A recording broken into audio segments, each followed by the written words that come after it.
The first bomb. It was so sudden. The ear-splitting bangs, the screams, the confusion. Theo and Doug ran into the kitchen. Mrs. Theodorakis ran out. Her hair, her face, her apron were splattered with dark, dripping red.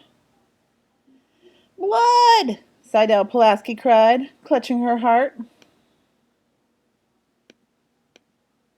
"Don't just sit there!" Catherine Theodorakis shouted. "Somebody call the fire department!" Angela hurried to the pay phone on the wall and stood there trembling, not knowing whether to call or not. They were snowbound. The fire engines could not reach Sunset Towers. Theo leaned through the kitchen doorway. "Everything's okay. There's no fire." "Chris, honey, it's all right," Mrs. Theodorakis said, kneeling before the wheelchair. "It's all right, Chris. Look, it's just tomato sauce." Tomato sauce? Mrs. Theodorakis was covered in tomato sauce, not blood.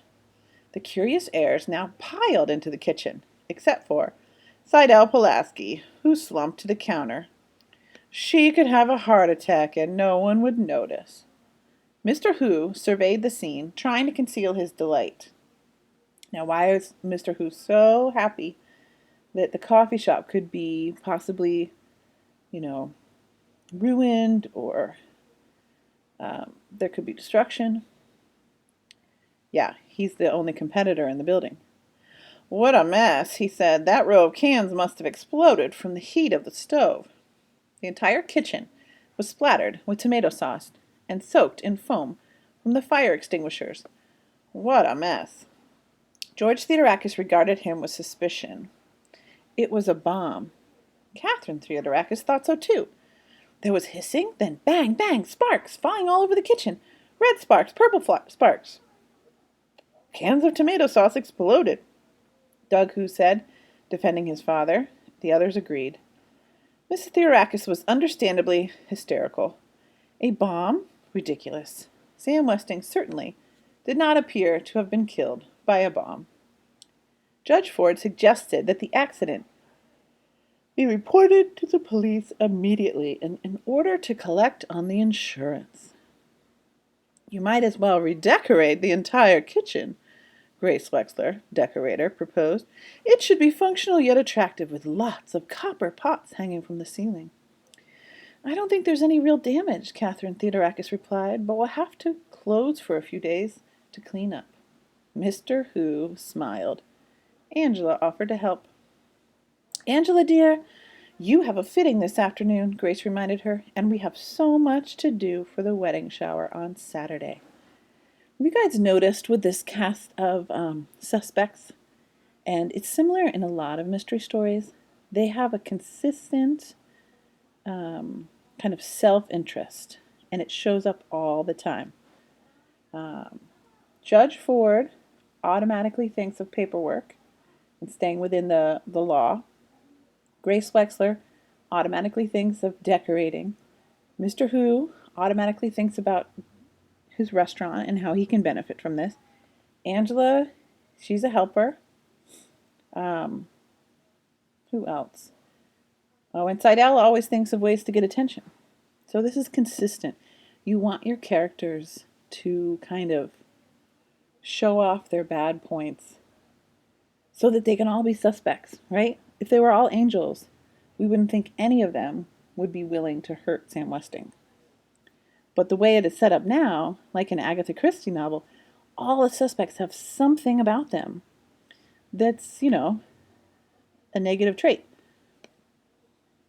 In thumps Seidel Pulaski.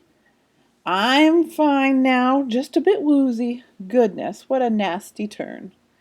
Having recovered from the nasty turn, Seidel settled down to transcribe her shorthand notes to Polish, and then from Polish to English. Startled by loud banging on her apartment door, she struck the wrong typewriter key. "Open up!"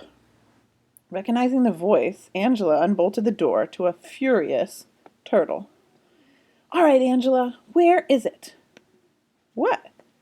"The newspaper you took from my desk." Angela carefully dug through the embroidery, personal items, and other paraphernalia in her tapestry bag and pulled out the newspaper folded to the Westing obituary. "I'm sorry, Turtle. I would have asked for it, but you weren't around. You don't also happen to have my Mickey Mouse clock in there, do you? Turtle softened on seeing her sister's hurt expression. I'm only kidding. You left your engagement ring on the sink again. Better go get it before somebody steals that too.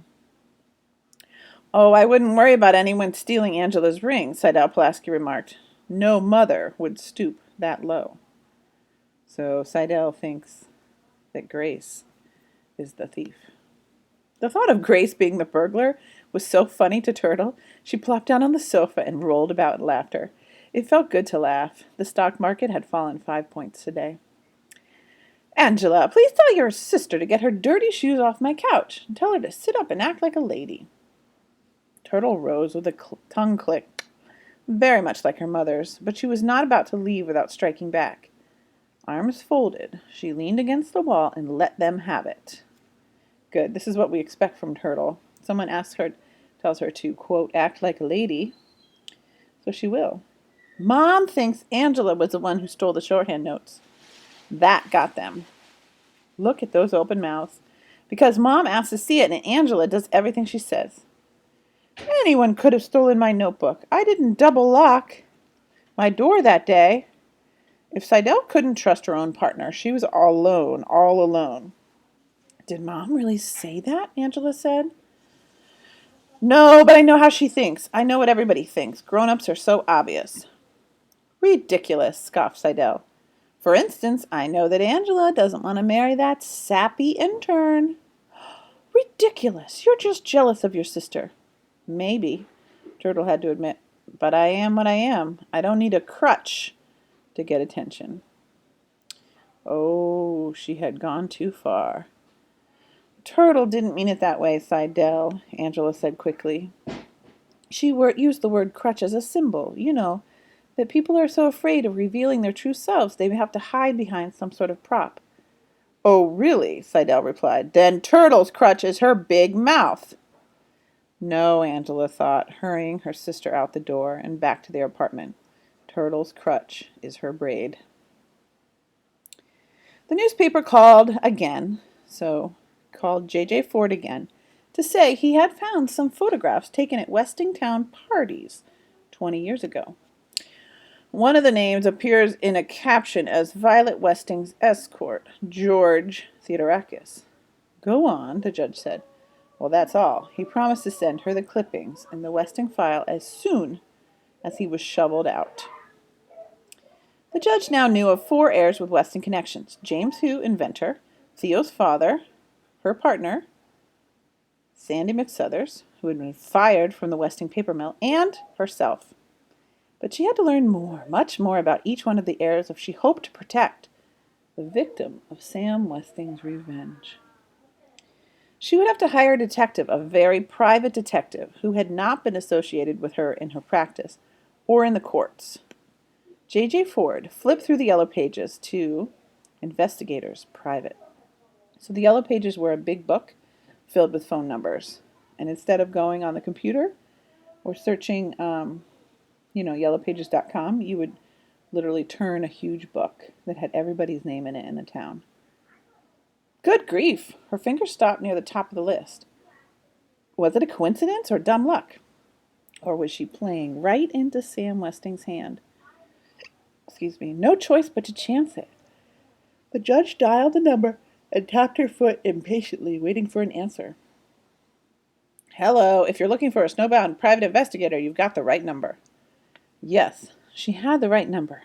It might be a trick, but it was no coincidence. The voice was one and the same. Chapter 13, The Second Bomb.